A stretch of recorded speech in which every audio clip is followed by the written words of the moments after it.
Hello बच्चों, let's read the following question.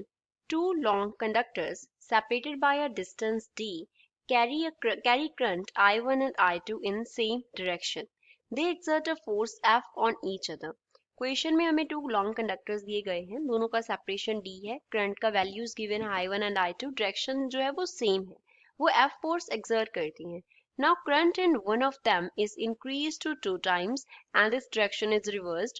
अब current एक में से क्या कर दिया हमने, 2 टाइम्स इंक्रीज कर दिया, उसका डायरेक्शन जो है वो भी रिवर्स कर दिया. The distance is also increase to 3d, distance को भी हमने 3d तक इंक्रीज कर दिया. The new value of force between them is, तो उनके बिटवीन फोर्स का न्यू वैल्यू जो है वो कितना होगा, -2f, f/3, 2f/3 और -2f/3 होगा. So first of all we will talk about the key concept used in the question. इस क्वेश्चन में क्या की concept यूज हो रहा है.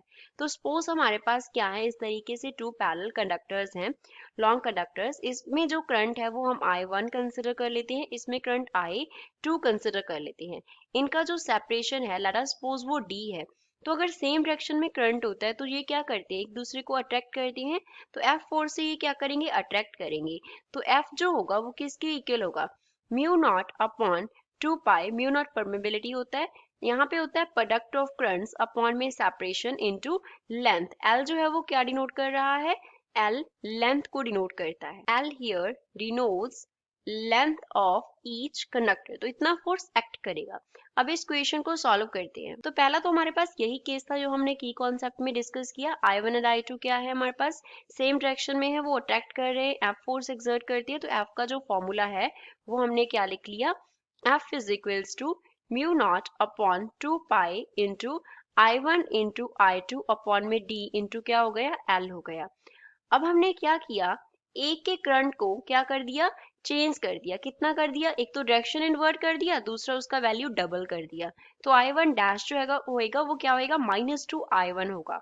एंड जो सेपरेशन है, न्यू सेपरेशन, वो कितना हो गया, 3 times of old separation, that is 3d हो गया.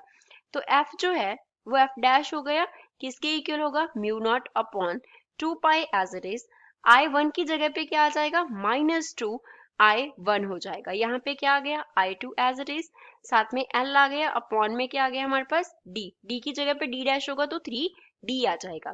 Consider to question number 1 and consider to question number 2. अब हम क्या करते हैं, 2 को 1 से डिवाइड कर देते हैं. Divide 2 by 1. जब हम 2 को 1 से डिवाइड करेंगे तो लेफ्ट हैंड साइड पे आ जाएगा F dash upon F and right hand side पे हमारे पास क्या आ जाएगा, पहले तो F डैश है तो यहाँ पे आएगा mu naught upon 2 pi into -2 I1, यहाँ पे क्या आ गया, I2 इंटू L अपॉन में हो गया हमारे पास 3 into D multiply by I1.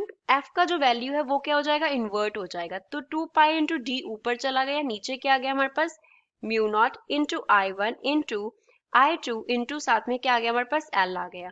Now from here mu naught ऊपर नीचे क्या हो जाएगा, कैंसिल हो जाएगा. I1 I2 कैंसिल हो जाएंगे, L कैंसिल हो जाएगा, 2 पाई D ये भी नीचे है हमारे पास, ये भी कैंसिल हो जाएगा.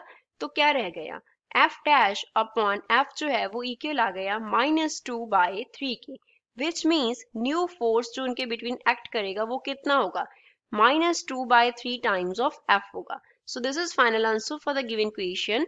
तो गिवन ऑप्शन में से D इस क्वेश्चन का करेक्ट आंसर है. I hope you understood it well. Thanks.